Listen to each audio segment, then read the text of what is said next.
আসসালামু আলাইকুম দর্শক, লন্ডন থেকে কাজী হেমায়েতুদ্দিন মিশন। নমস্কার, আমি তরুণ ঘোষ। কিছুদিন নয়, প্রায় বছর খানেক আগে আমি একটা ভিডিও করেছিলাম যে বাংলাদেশের প্রাক্তন প্রধানমন্ত্রী, বাংলাদেশের প্রধানমন্ত্রী শেখ হাসিনা, তাকে বর্ডারের আশেপাশে নিয়ে আসার কথা হচ্ছে। সে ভিডিওটা করেছিলাম অন্তত 1 বছর আগে। ঠিক করা হয়েছিল, মোদি ঠিক করেছিলেন যে পশ্চিমবঙ্গ হচ্ছে নিরাপত্তম একটা স্থান এবং সেখানে প্রচুর বাংলা ভাষাভাষী আছেন এবং তিনি বাংলায় কথা বলতে অভ্যস্ত। তিনি 2-4টে কথাবার্তা বলার লোক পাবেন। কিন্তু তৎকালীন আমাদের মুখ্যমন্ত্রী মমতা বন্দ্যোপাধ্যায় তিনি পরিষ্কার বলে দিয়েছিলেন যে আমি এই দায়িত্ব নেব না এবং শেখ হাসিনাকে আমার রাজ্যে আমি ঠাঁই দেব না। এখন রাজ্য সরকার যদি ঠাঁই দিতে অস্বীকার করে তাহলে তো আর জোর করে রাখা যায় না। কেন্দ্রীয় কোনো সংস্থার ওখানে বন্দী হয়ে থাকবেন। তো প্রকারান্তরে 1টা বছর কেটে যাওয়ার পর আমি ওই ভিডিও নিয়ে আর কোনো কথাবার্তা বলিনি। আজকে যে আমি পোস্টটা করেছি সেখানে আমাকে অনেকেই ওই কথাটা মনে করে দিয়েছেন। মনে করে দেওয়ার কথা কিছু নয়, আমার মনে আছে। আমি কি বলেছি সব আমার মনে আছে এবং এই জন্যই আমি আজকে এই ভিডিওটা করতে বসেছি। নইলে উনি ফোন করেছেন শুভেন্দু অধিকারী শুভেচ্ছা জানিয়েছেন, তাকে কলকাতায় তাকে আমন্ত্রণ জানিয়েছেন। এই তো আমি তো ভিডিও এমনি তো পোস্টেই দাবি বলে দিতে পারতাম, তাহলে ভিডিও করব কেন? এই যে আমাদের এই যে দুষ্ট প্রাণী যিনি ছিলেন, তিনি বিদেয় হওয়ার পর আপনার দেশে এই জামাত, বিএনপি, এনসিপির মুখ শুকিয়ে গেছে কেন? কারণ বর্ডার বন্ধ হয়ে যাচ্ছে, অস্ত্র চালান বন্ধ, চোরাচালান বন্ধ, নেশার বস্তু বন্ধ, আর মালকড়িও বন্ধ। এখান থেকে যে মালকড়ি যেত সেটাও বন্ধ। যার জন্য উনি হুঙ্কার দিয়েছিলেন, আমি যদি এক ইশারায়, আমি ক্ষমতায় আছি বলে, নইলে এক ইশারায় মানে একটা গোষ্ঠী পুরো কেটে কুচি কুচি করে দিতে পারে।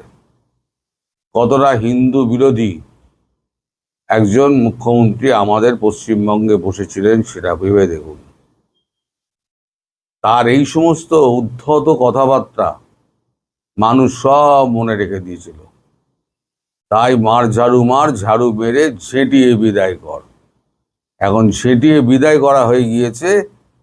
তার বাড়ির সামনে এখন 2টো পুলিশ দাঁড়িয়ে, যেখানে ওই রাস্তাটা ব্লক হয়ে থাকতো সেখানে 2টো পুলিশ দাঁড়িয়ে। ক্ষমতা গেলে এরম ভাবে আকাশ থেকে না নিচে ধপাস করে পড়তে হয়।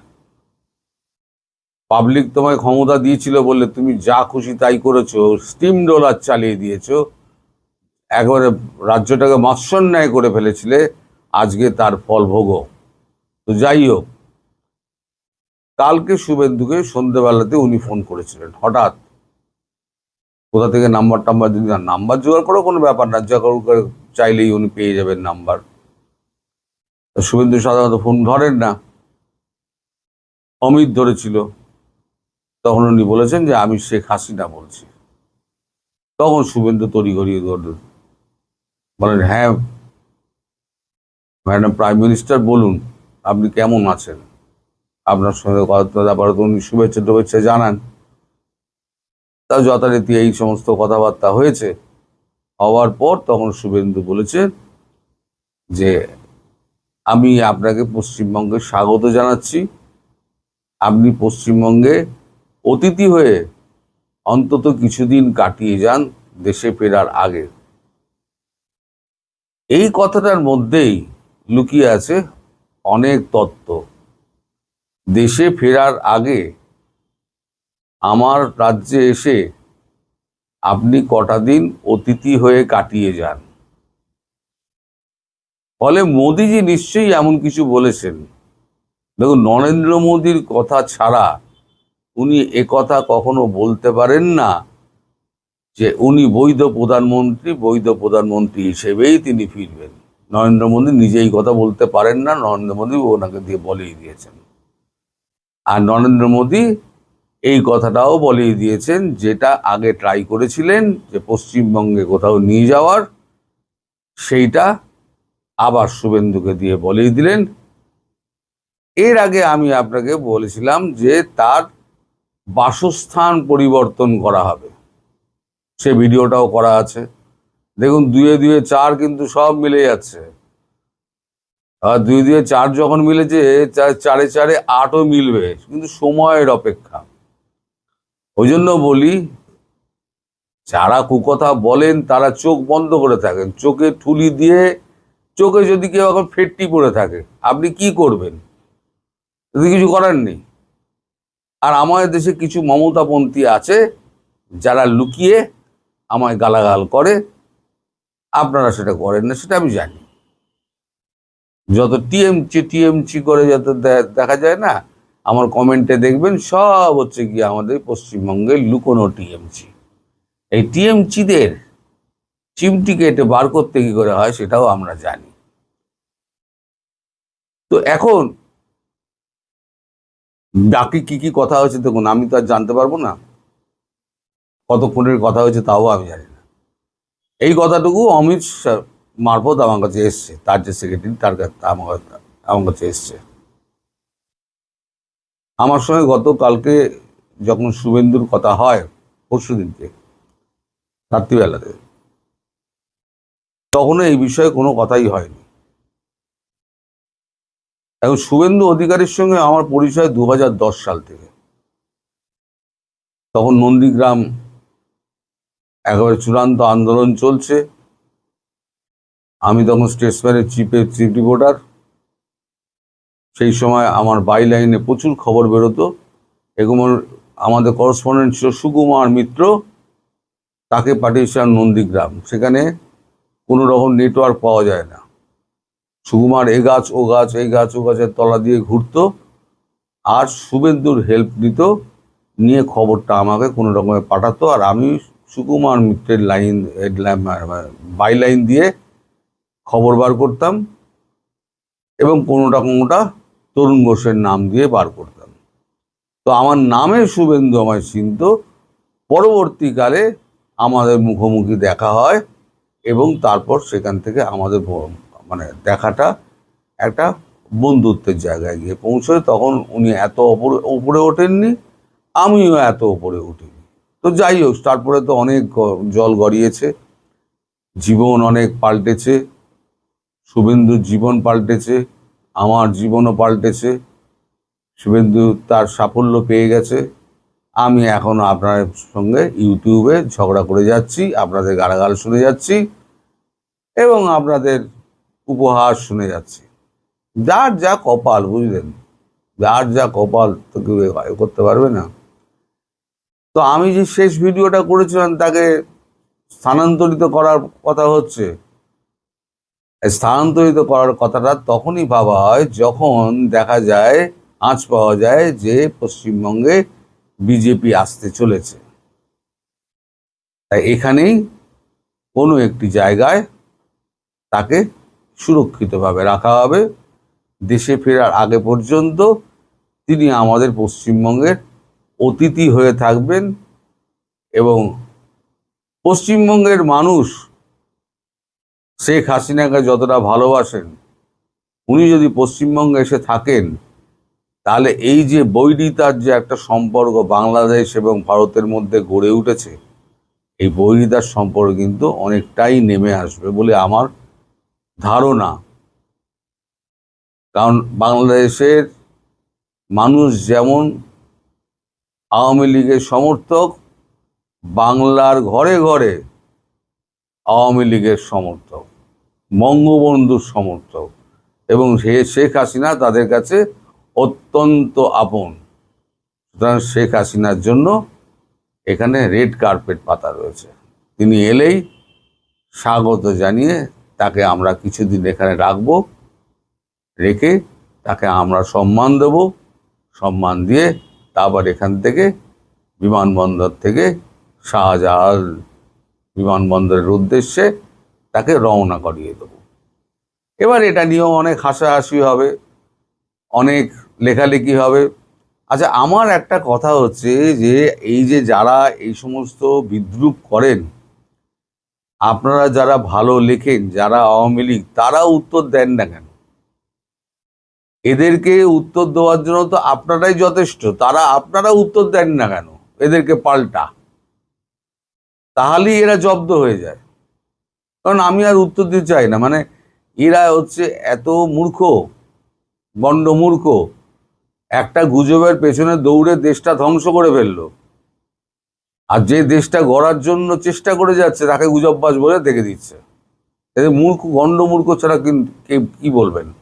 গণ্ডমূর্খ বলা ছাড়া আর কিছু উপায় নেই আমার। তা আপনারা অপেক্ষা করুন, দেখতে থাকুন। উনি হয়তো খুব শিগগির পশ্চিমবঙ্গে অতিথি হিসেবে আসবেন এবং বাকি কটা দিন উনি পশ্চিমবঙ্গে কাটিয়ে তারপর উনি হয়তো রওনা হবেন। ততদিনে ওই দিকের পরিস্থিতি অনেক পাল্টে যাবে। শুধু সরকারটা গঠন হতে দিন। আপনারা অনেকেই বলেন যে এইটা তো অনেকবার শুনেছি, তখন অবস্থা একরকম ছিল, এখন অবস্থার পরিবর্তন হচ্ছে।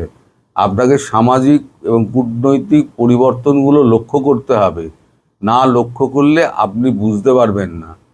এই পৃথিবীতে পর্দার পেছনে অনেক খেলা হয় যেগুলো আপনি জানেন না, আমিও জানি না, আমরা বুঝি না। আমরা সাধারণ মানুষ, আমাদের সামনে যা আসে সেগুলো আমরা বলি, কিন্তু অনেক আড়ালে খেলা হয়। সেই খেলা না আপনি ধরতে পারবেন না আমি ধরতে পারবো, যতক্ষণ না পর্যন্ত আমায় ধরিয়ে দেওয়া হয় এবং যতক্ষণ না পর্যন্ত বিভিন্ন খবর থেকে বিচার বিশ্লেষণ করে একটা জায়গায় আমি এসে পৌঁছাতে পারি এবং সেটা থেকে আপনাদেরকে বলি। এই হচ্ছে গিয়ে সাম্প্রতিক অবস্থা। আপনারা সবাই ভালো থাকবেন, সুস্থ থাকবেন, সাবধানে থাকবেন। পারলে আমায় আরও 4টে গালি দিয়ে দেবেন। দর্শক, সাজ্জাদ কাদিরের প্রীতি নিন, শুভেচ্ছা নিন। এই মুহূর্তে আপনাদের সামনে কথা বলতে এসেছি ভারতীয় রাজনীতি নিয়ে। ভারতের রাজনীতিতে গেরুয়া ঝড়, পশ্চিমবঙ্গ জয় এবং বিজেপির অপ্রতিরোধ্য এক যুগ। আজকে সারা ভারতে রাজনৈতিকভাবে বিজেপির জয় জয়কার অবস্থা। বলা যায় 2/3 জনগণের হৃদয় ইতিমধ্যে সারা ভারতে, সমগ্র ভারতে, শুধু পশ্চিমবঙ্গ নয়। আজকে আমরা পশ্চিমবঙ্গ জয় করা দেখেছি, কিন্তু সমগ্র ভারতে 2/3 জনগণের হৃদয় জয় করেছে। এটি কেন, কিভাবে? যার কারণে আজকে প্রশ্ন আসছে যে ভারত কি একদলীয় শাসন স্থায়ী হতে যাচ্ছে? কারণ তাদের নিকটতম কোনো প্রতিদ্বন্দ্বী নেই। প্রতিদ্বন্দ্বীরা প্রতিনিয়ত ধরাশায়ী, অনেকে বিলুপ্ত হবার পথে। কিন্তু আজকে বিজেপির যে এই সাফল্যকে রাতারাতি নিশ্চয়ই নয়, দীর্ঘ পরিকল্পনা, দীর্ঘ শ্রম, দীর্ঘ মেধার ক্ষয়ের বিনিময়ে বিজেপি আজ ভারতীয় রাজনীতিতে এক অপ্রতিরোধ্য শক্তি হিসেবে আবির্ভূত হয়েছে। আজ আমরা ভারতের সমকালীন রাজনীতির ইতিহাসে সবচেয়ে রোমাঞ্চকর এক অধ্যায় নিয়ে আলোচনা করব। ভারতের রাজনীতিতে বিজেপির অপ্রতিরোধ্য উত্থানের চূড়ান্ত বিজয় আজ পশ্চিমবঙ্গ। ভারতের কেন্দ্রীয় শাসনে অপ্রতিরোধ্য এক যুগ পার করতে যাচ্ছে ভারতীয় জনতা পার্টি। 2026 সালের বিধানসভা নির্বাচনে পশ্চিমবঙ্গ এবং আসামে ভূমিধস বিজয় বিজেপি অর্জন করেছে। তা কেবল একটি রাজনৈতিক জয় নয়, বরং এটি ভারতীয় রাজনীতির মেরুদণ্ড পরিবর্তনের এক চূড়ান্ত সংকেত। একসময় যে দলকে হিন্দি বেল্টের দল বলা হতো তারা আজ ভারতের পূর্ব প্রান্তের শেষ সীমানায় দাঁড়িয়েও ক্ষমতার সিংহাসন দখল করছে। বিজেপির এই উত্থানের রহস্য কি? কেনই বা এত সাফল্য? এই সাফল্য এতটাই অভাবনীয় যে ভারতের অপর প্রধান রাজনৈতিক দল কংগ্রেস আজ প্রায় হারিয়ে যেতে বসেছে।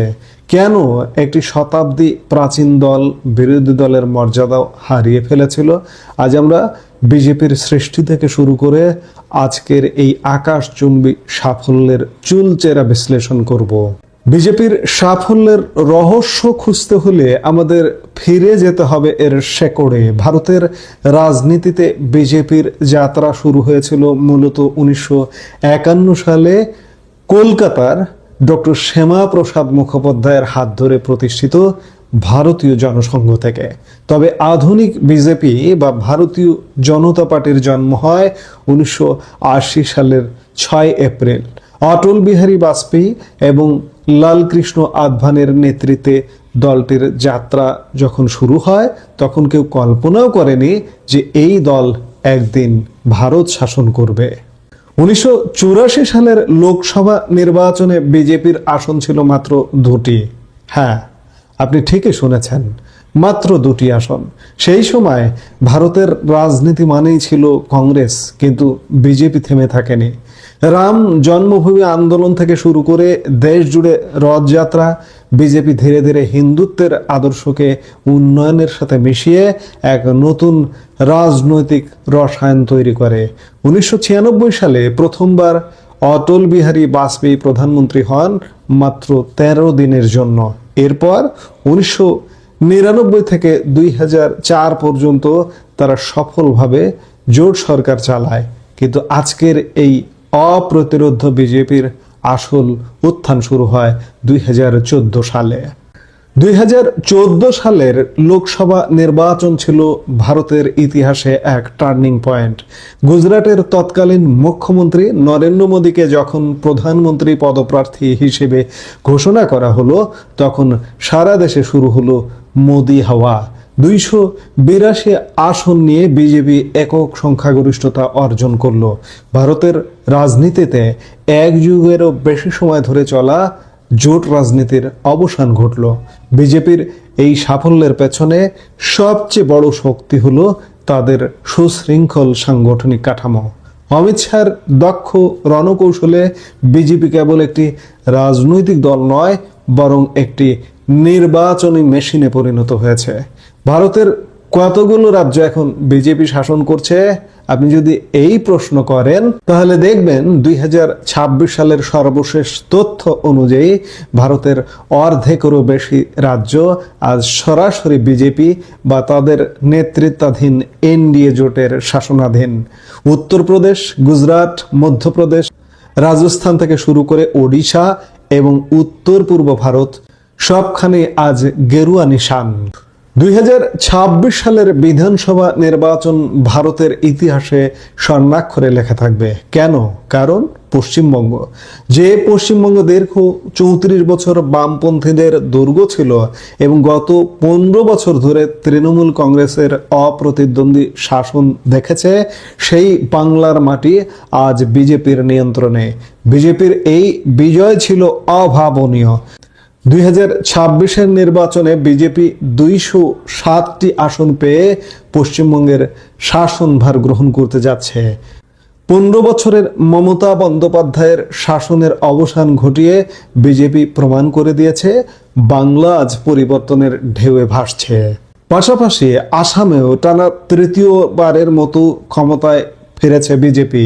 হিমন্ত বিশ্ব শর্মার নেতৃত্বে আসাম আজ উত্তর পূর্ব ভারতের উন্নয়নের মডেল হয়ে দাঁড়িয়েছে। 2026 এই জোড়া বিজয়ে কেবল সংখ্যা নয়, এটি ভারতের রাজনৈতিক মানচিত্রে একটি বড় সাংস্কৃতিক ও আদর্শগত জয়। পশ্চিমবঙ্গ ও আসামের এই বিজয়ী প্রমাণ করে যে বিজেপির উত্থান আর কেবল উত্তর ভারতের মধ্যে সীমাবদ্ধ নেই।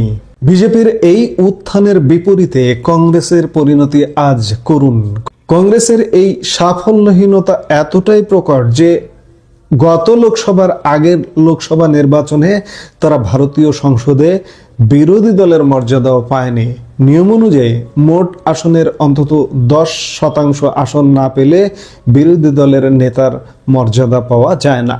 কংগ্রেসের আসন নেমে এসেছিল মাত্র 44-এ।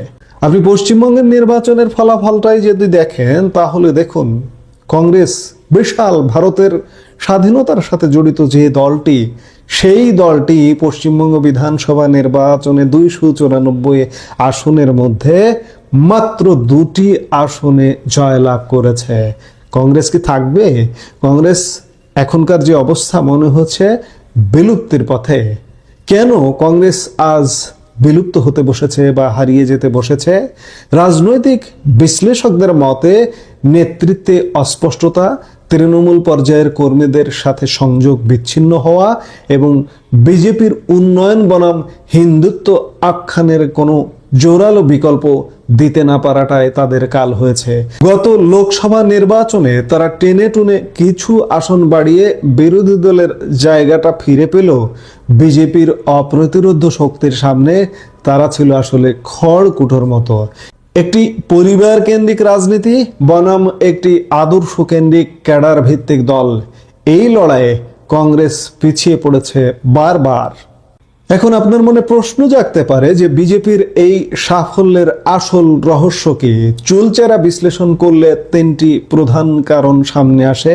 1, উন্নয়ন ও জনকল্যাণ, উজ্জ্বল যোজনা, কিষাণ নিধি, প্রধানমন্ত্রী আবাস যোজনা এবং ডিজিটাল ইন্ডিয়ার মতো প্রকল্পের সুবিধা সরাসরি দরিদ্র মানুষের কাছে পৌঁছেছে। 2, সবল নেতৃত্ব, নরেন্দ্র মোদীর ক্যারিজমেটিক নেতৃত্ব এবং মানুষের মধ্যে তার ব্যক্তিগত জনপ্রিয়তা বিজেপির সবচেয়ে বড় তুরুপের তাস। 3, মতাদর্শগত সংহতি, হিন্দুত্ববাদ এবং জাতীয়তাবাদের মিশ্রণ বিজেপির ভোটারদের মধ্যে এক গভীর আবেগ তৈরি করতে সক্ষম হয়েছে। 370 ধারা বাতিল থেকে রাম মন্দির নির্মাণ, বিজেপি তাদের দেওয়া প্রতিশ্রুতি পূরণ করে ভোটারদের আস্থা অর্জন করেছে।